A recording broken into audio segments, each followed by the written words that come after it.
ओम शांति। आज 5 सितंबर 2024। आज के ईश्वरीय महावाक्यों में हमारे परमपिता परमात्मा शिव कहते हैं, हमारे प्यारे बाबा बोलते हैं कि मीठे बच्चे, तुम्हें यहाँ प्रवृत्ति मार्ग का लव मिलता है। तुम्हें यहाँ प्रवृत्ति मार्ग का लव मिलता है क्योंकि बाप दिल से कहते हैं, मेरे बच्चे, बाप से वर्षा मिलता है। ये लव देहधारी गुरु नहीं दे सकते। जो प्यार बाप दे सकते हैं, जो प्यार भगवान का रूहानी प्यार होता है, वो कोई भी देहधारी दे ही नहीं सकता। प्रश्न है आज का, जिन बच्चों की बुद्धि में ज्ञान की धारणा है, श्रूड बुद्धि है, उनकी निशानी क्या होगी? उत्तर है, उन्हें दूसरों को सुनाने का शौक होगा। उनकी बुद्धि मित्र संबंधियों आदि में भटकेगी नहीं।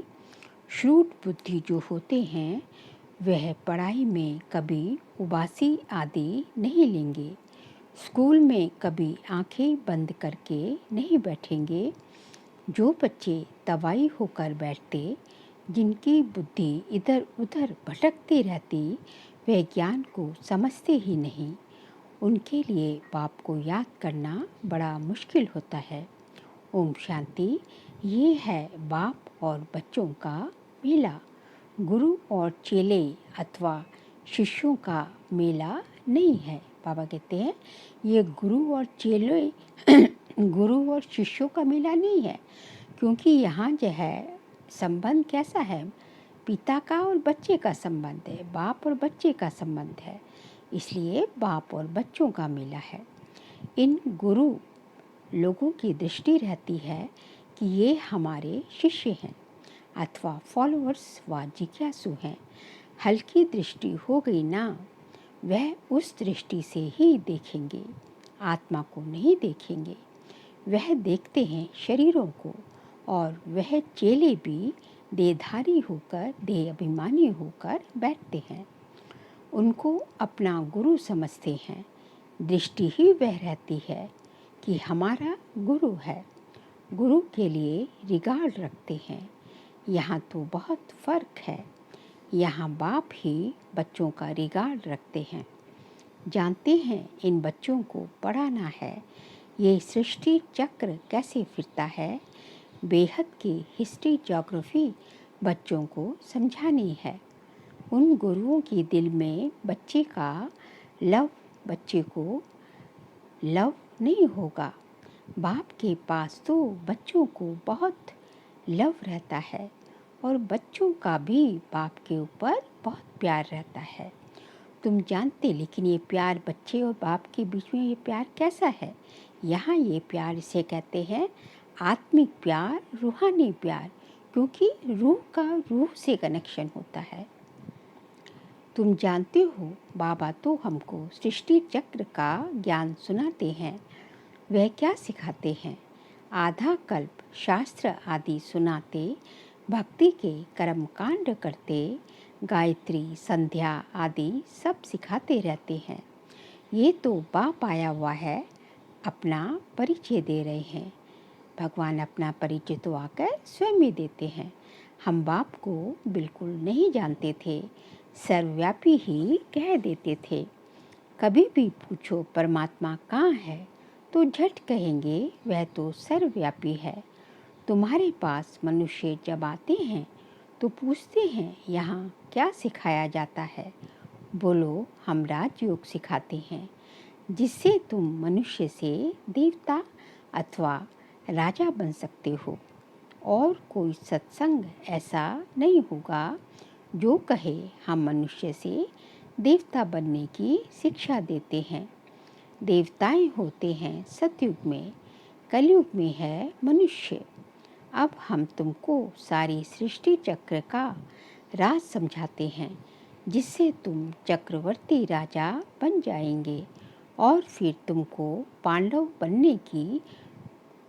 तुमको पावन बनने की बहुत अच्छी युक्ति बताते हैं। ऐसी युक्ति कभी कोई समझा ना सके। ये है सहज राजयोग। बाप है पतित पावन, वह सर्वशक्तिवान भी है, तो उनको याद करने से ही पाप भस्म होंगे। क्योंकि योग अग्नि है ना, तो यहाँ नई बातें सिखलाते हैं। ये ज्ञान मार्ग है। ज्ञान सागर एक ही बाप होता है। ज्ञान और भक्ति अलग अलग है। ज्ञान सिखाने लिए बाप को आना पड़ता है, क्योंकि वही ज्ञान का सागर है।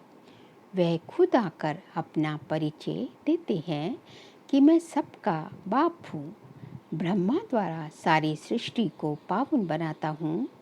पावन दुनिया है सतयुग, पतित दुनिया है कलयुग। तो सतयुग आदि और कलयुग अंत का ये है संगम युग। इनको लीप युग भी कहा जाता है। इसमें हम जंप मारते हैं। कहाँ पुरानी दुनिया से नई दुनिया में जंप मारते हैं। वह तो सीढ़ी से आहिस्ते आहिस्ते नीचे उतरते आए हैं। यहाँ तो हम छीछी दुनिया से नई दुनिया में एकदम जंप मारते हैं।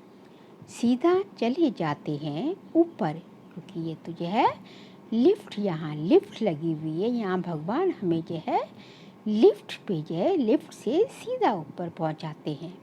पुरानी दुनिया को छोड़ हम नई दुनिया में जाते हैं। ये है बेहद की बातें। बेहद की पुरानी दुनिया में ढेर मनुष्य हैं। नई दुनिया में तो बहुत थोड़े मनुष्य होते हैं। जिसको स्वर्ग कहा जाता है, वहाँ सब पवित्र रहते हैं। कलयुग में है सब अपवित्र। अपवित्र रावण बनाते हैं। ये तो सबको समझाते हैं कि तुम अब रावण राज्य अथवा पुरानी दुनिया में हो। असल में राम राज्य में थे, जिसको स्वर्ग कहा जाता था। फिर कैसे 84 का चक्र लगाकर नीचे गिरे हो, सो तो हम बता सकते हैं। जो अच्छे समझदार होंगे वह झट समझेंगे। जिसको बुद्धि में नहीं आएगा, वह तो तवाई के मिसल इधर उधर देखते रहेंगे। तवाई कहा जाता है गरम गरम तवे के ऊपर यदि पानी के छींटे लगाओ, जो है पानी डालो, तो बूंद जो होती है पानी की वो एकदम ऐसे फैलती इधर उधर घूमती रहती है गरम तवे के ऊपर। अटेंशन से सुनेंगे नहीं, कहेंगे ना तुम तो जैसे तवाई हो। सन्यासी लोग भी जब कथा बैठ सुनाते हैं तो कोई झुटका खाते हैं या अटेंशन और तरफ रहता है, तो अचानक उनसे पूछते हैं क्या सुनाया। बाप भी सबको देखते रहते हैं, कोई तवाई तो नहीं बैठे हैं। अच्छे शूड बच्चे जो होते हैं, वे पढ़ाई में कभी उबासी आदि नहीं लेंगे। स्कूल में कभी कोई आंखें बंद करके बैठे, ये तो कायदा नहीं है। कुछ भी ज्ञान को समझते नहीं। बाप को याद करना उन्हों के लिए बड़ा मुश्किल है। फिर पाप कैसे कटे। शुद्ध बुद्धि तो अच्छी रीति से धारण कर औरों को भी सुनाने का शौक रखते हैं। ज्ञान नहीं है तो बुद्धि मित्र संबंधियों की तरफ भटकती रहती है। यहाँ तो बाप कहते हैं और सब कुछ भूल जाना है, पिछाड़ी में कुछ भी याद ना आए। बाबा ने सन्यासु आदि को देखा हुआ है। जो पक्के ब्रह्म ज्ञानी होते हैं, सवेरे ऐसे बैठे बैठे ब्रह्म तत्व को याद करते करते शरीर को छोड़ देते हैं। उनकी शांति का प्रभाव बहुत होता है। सन्यासियों की बात चल रही है कि जब कोई सन्यासी, बड़ा सन्यासी शरीर छोड़ता है, तो जैसे कि एकदम ही क्या हो, सन्नाटा हो जाता है। अब वह ब्रह्म में लीन तो ना हो सके, फिर भी माता के गर्भ से जन्म लेना पड़ता है। बाप ने समझाया है, वास्तव में महात्मा तो श्री कृष्ण को कहा जाता है। मनुष्य तो बिगर अर्थ समझे ऐसे ही कह देते हैं। बाबा समझाते हैं, श्री कृष्ण है संपूर्ण निर्विकारी, परंतु उनको सन्यासी नहीं देवता कहा जाता है। श्री कृष्ण तो सन्यासी थोड़ी कहेंगे, उसको तो देवता कहते हैं। सन्यासी कहना व देवता कहना उसका भी अर्थ है। ये देवता कैसे बना? सन्यासी से देवता बना। लेकिन कौन सा सन्यासी बना श्री कृष्ण? बेहद का सन्यासी बना। पूरी पुरानी दुनिया से ही मन बुद्धि का सन्यास लिया, बेहद का सन्यास किया, फिर चले गए नई दुनिया में। ये तो सन्यासी लोग हद का सन्यास करते हैं, बेहद में जा न सके, हद में ही पुनर्जन्म लेना पड़े। विकार से बेहद का मालिक बन न सके। कौन? हद के सन्यासी। क्योंकि जो जन्म जो होता है वो तो विकारों से ही होता है ना। राजा रानी कभी बन न सके क्योंकि उनका धर्म ही अलग है। सन्यास धर्म देवी देवता धर्म नहीं है। बाप कहते हैं, मैं अधर्म विनाश कर देवी देवता धर्म की स्थापना करता हूँ। विकार भी अधर्म है ना, इसलिए बाप कहते हैं, इन सब का विनाश और एक आदि सनातन देवी देवता धर्म की स्थापना करने मुझे आना पड़ता है। भारत में जब सतयुग था तो एक ही धर्म था, वही धर्म फिर क्या बनता है? अधर्म बन जाता है।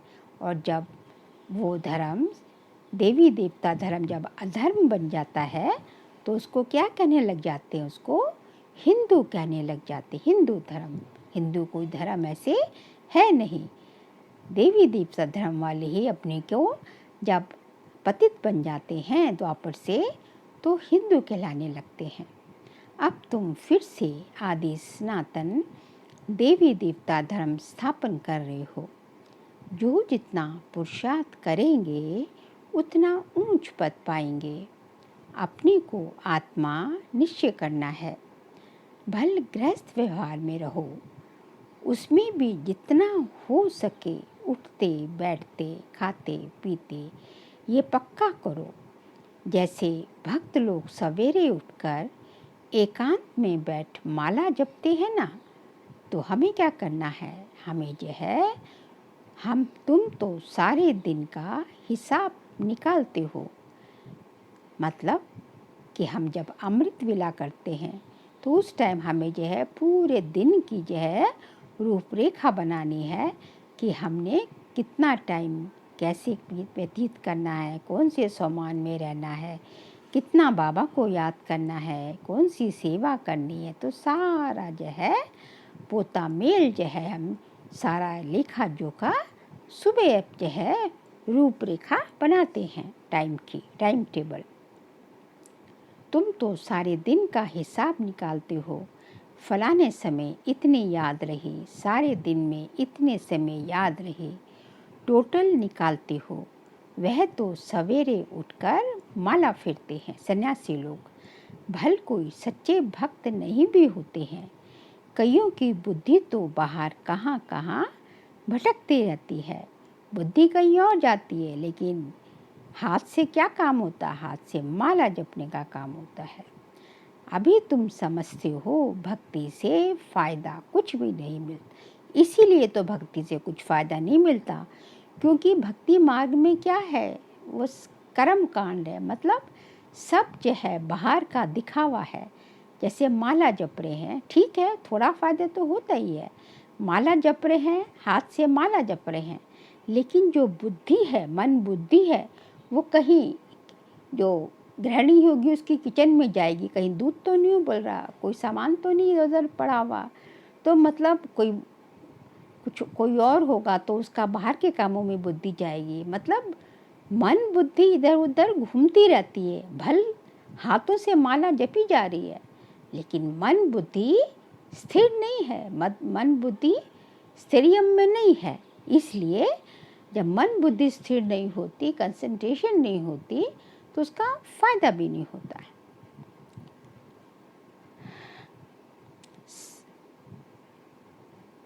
भल कोई सच्चे भक्त नहीं भी होते हैं, कईयों की बुद्धि तो बाहर कहाँ कहाँ भटकती रहती है। अभी तुम समझते हो भक्ति से फायदा कुछ भी नहीं मिलता। ये तो है ज्ञान जिससे बहुत फायदा होता है। अभी तुम्हारी है चढ़ती कला। बाप घड़ी घड़ी कहते हैं, बच्चे मन मना भव, अपना मन को मेरे में लगाओ। गीता में भी ये अक्षर है, परंतु उसका अर्थ कोई भी राइट सुना ना सके। जवाब देने आएगा नहीं। वास्तव में उसका अर्थ लिखा हुआ भी है, अपने को आत्मा समझ दे के सब धर्म छोड़ माँ में कम याद करो। लिखा तो वह बिल्कुल राइट है, लेकिन उसका इंटरप्रिटेशन जो है सब ने अपने अपने ढंग से करते करते उसका अर्थ का अनर्थ कर दिया। इसलिए जो है मतलब हकीकत में कुछ और था, लेकिन हो कुछ और जाता है। भगवान वाच है ना, परंतु उनकी बुद्धि में है श्री कृष्ण भगवान। वह तो देहधारी पुनर्जन्म में आने वाला है कौन? श्री कृष्ण। उनको भगवान कैसे कह सकते हैं? तो सन्यासी आदि किसी की भी दृष्टि बाप और बच्चों की नहीं हो सकती है। भल गांधी जी को बापूजी कहते थे, परंतु बाप बच्चे का संबंध नहीं कहेंगे। वह तो फिर भी साकार हो गया ना, गांधी जी साकार हो गए। तुमको तो समझाया है, अपने को आत्मा समझो। इसमें तो बाप बैठा है, किसमें? ब्रह्मा बाबा में। वह है बेहद का बापूजी। लौकिक और पारलौकिक दोनों बाप से वर्षा मिलता है। लौकिक से हद का वर्षा, और जो माता पिता तुम्हें जन्म देते हैं, और पारलौकिक से बेहद का वर्षा। बापूजी से तो कुछ भी नहीं मिला। अच्छा, भारत की राजधानी वापस मिली, परंतु ये वर्षा तो नहीं कहेंगे। सुख मिलना चाहिए ना। वर्षे होते हैं ही दो, एक हद का, एक जो कि हद के बाप से मिलता है, दूसरा बेहद के बाप का। ब्रह्मा से कोई भी वर्षा नहीं मिलता। भल सारी प्रजा का वह पिता है। प्रजापिता ब्रह्मा कहा जाता है न, उनको कहते हैं ग्रेट ग्रेट ग्रैंडफादर। वे खुद कहते हैं, मेरे से तुमको कुछ भी वर्षा नहीं मिलता।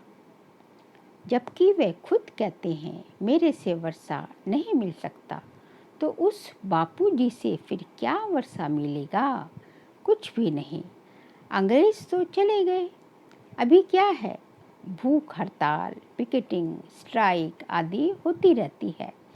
कितनी मारामारी होती रहती है, कोई का डर नहीं। बड़े बड़े ऑफिसर्स को भी मार देते हैं, सुख के बजाय, और दुख है। तो बेहद की बात यहाँ ही है। बाप कहते हैं, पहले पहले तो ये पक्का निश्चय करो कि हम आत्मा हैं, शरीर नहीं। हम कौन है? हम जो है शरीर नहीं है, आत्मा है। बाप ने हमको अडॉप्ट किया है, हम अडॉप्टेड बच्चे हैं। तुमको समझाया जाता है, बाप ज्ञान का सागर आया है और सृष्टि चक्र का राज समझाते हैं, दूसरा कोई समझा ना सके। बाप कहते हैं, देह सहित देह के सब धर्म को भूल माँ में कम याद करो। देह के धर्म कौन से होते हैं? देह के धर्म जैसे कि चाचा, मामा, काका, बाप, बच्चा, हस्बैंड, वाइफ, देह के धर्म है। मतलब सारी रोल रिस्पॉन्सिबिलिटीज़ करते हुए जो रोल मिला है वो तो प्ले करना है ना। ड्रामा में जो रोल मिला है तो वो तो प्ले करना है, लेकिन रोल रिस्पॉन्सिबिलिटीज़ प्ले करते हुए अपनी मन बुद्धि की तार एक परमात्मा के साथ जोड़ के रखनी है। सतो प्रधान जरूर बनना पड़ेगा, ये भी जानते हो। पुरानी दुनिया का विनाश तो होना ही है। नई दुनिया में बहुत थोड़े होते हैं। कहाँ इतनी करोड़ों आत्माएं और कहाँ 9 लाख, अभी तो 800 करोड़ होगी संसार की वर्ल्ड की पॉपुलेशन, और कहाँ सतयुग में 9 लाख होगी। इतने सब कहाँ जाएंगे? अब तुम्हारी बुद्धि में है कि हम सब आत्माएं ऊपर में थी शांति धाम में, फिर यहाँ आई हैं पार्ट बजाने। आत्मा को ही क्या कहेंगे? एक्टर कहेंगे। आत्मा एक्ट करती है इस शरीर के साथ। आत्मा को ऑर्गन्स तो चाहिए नहीं, बिगर शरीर के आत्मा कुछ नहीं है। आत्मा में कुछ नहीं, आत्मा बिल्कुल निर्जीव है, जड़ है। शरीर मिलने के बाद शरीर के द्वारा आत्मा सब कुछ करती है, ऑर्गन्स द्वारा। आत्मा कितनी छोटी है, 84 लाख जन्म है नहीं। हर एक अगर 84 लाख जन्म ले, फिर पार्ट रिपीट कैसे करेंगे? याद नहीं रह सकता, स्मृति से बाहर चला जाए। 84 जन्म भी तुमको याद नहीं रहते, भूल जाते हो। अब तुम बच्चों को बाप को याद कर पवित्र जरूर बनना है। इस योग अग्नि से विकर्म विनाश होंगे।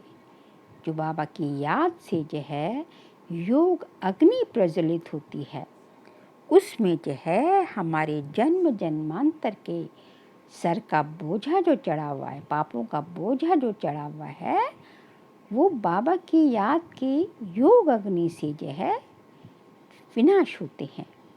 ये भी निश्चय है बेहद के बाप से बेहद का वर्षा हम कल्प कल्प लेते हैं। अब फिर स्वर्गवासी बनने के लिए बाप ने कहा है कि मामे कम याद करो, क्योंकि मैं ही पतित पावन हूँ। तुमने बाप को पुकारा है ना, तो अब बाप आए हैं पावन बनाने। पावन होते हैं देवता, पतित होते हैं मनुष्य। पावन बनकर फिर शांति धाम में जाना है।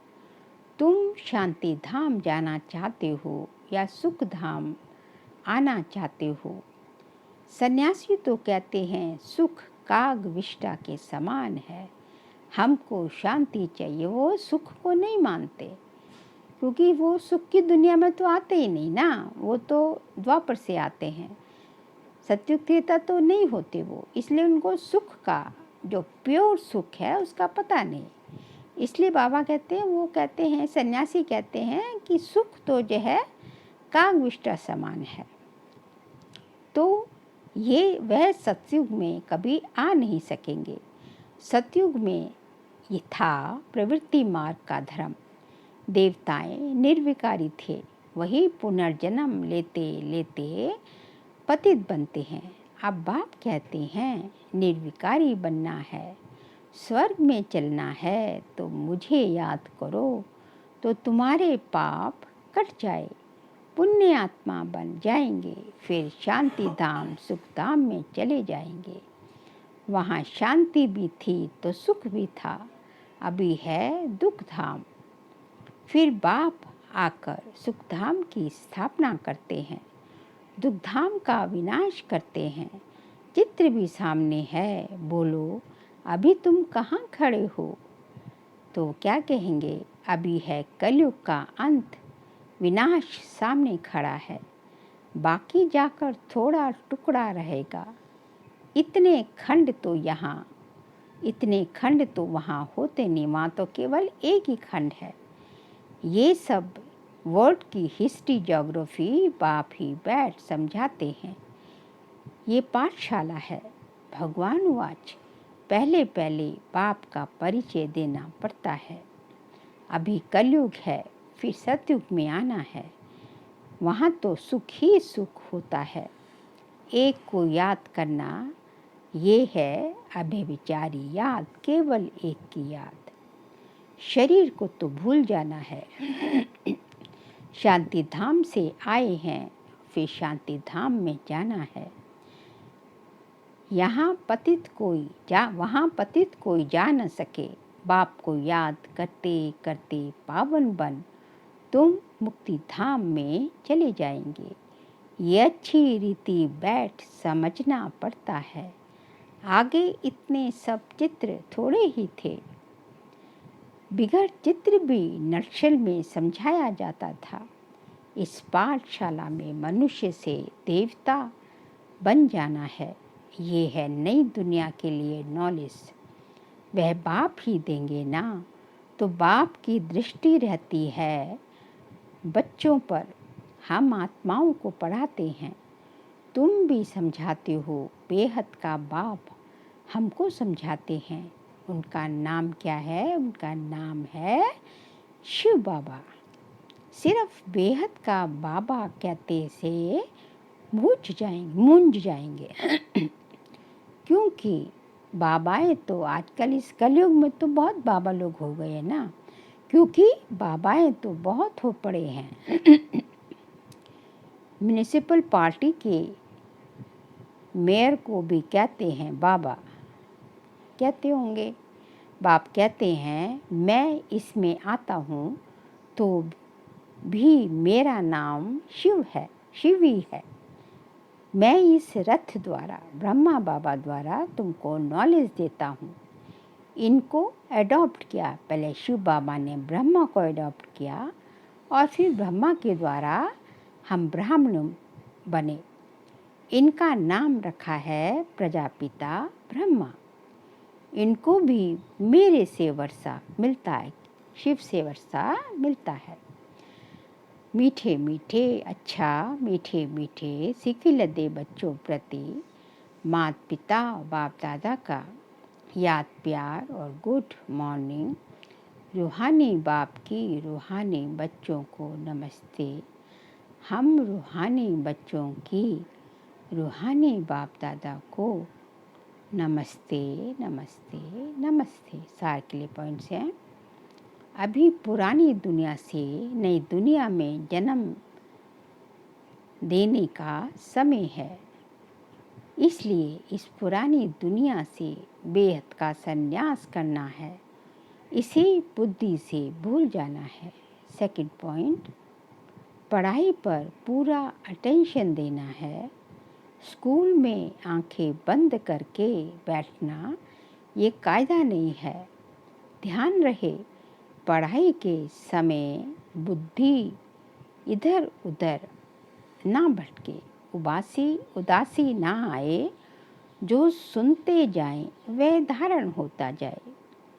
आज का बाबा का वरदान है, रूहानी नशे द्वारा पुरानी दुनिया को भूलने वाले स्वराज्य सो विश्व राज्य अधिकारी भव। रूहानी नशे द्वारा पुरानी दुनिया को भूलने वाले स्वराज्य सो विश्व राज्य अधिकारी भव। संगम युग पर जो बाप के वर्षे के अधिकारी हैं वही स्वराज्य और विश्व राज्य अधिकारी बनते हैं।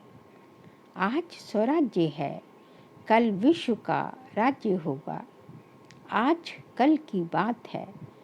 ऐसे अधिकारी आत्मा रूहानी नशे में रहती है और नशा पुरानी दुनिया को सहज ही भुला देता है। जितना जितना इस नशे में रहेंगे कि हमें कौन पढ़ा रहा है, हमें स्वयं भगवान पढ़ा रहा है, हम भगवान के बच्चे हैं, हमें कहाँ जाना है। जब इन सब बातों का नशा रहता है ना, तो फिर जो तुम्हारे आसपास घटित हो रहा है, दुनिया में वातावरण में आसपास जो कुछ हो रहा है, उसमें बुद्धि और मन नहीं जाता।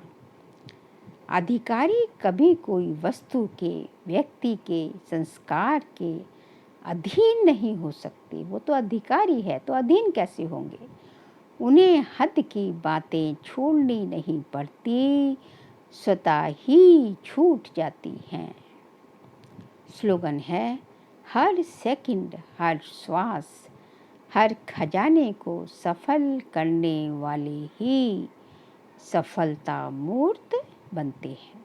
हर सेकंड, हर श्वास, हर खजाने को सफल करने वाले ही सफलता मूर्त बनते हैं। इसलिए कहा जाता है कि श्वासोश्वास जो है, जो भगवान से जो खजाने मिलते हैं, जो इतने वैल्यूबल जो है रत्न मिलते हैं, उन सबको सफल करते जाओ। समय को सफल करो, हर खजाने को सफल करो, तो क्या बन जाएंगे? तो सफलता मूर्त सहज ही बन जाएंगे।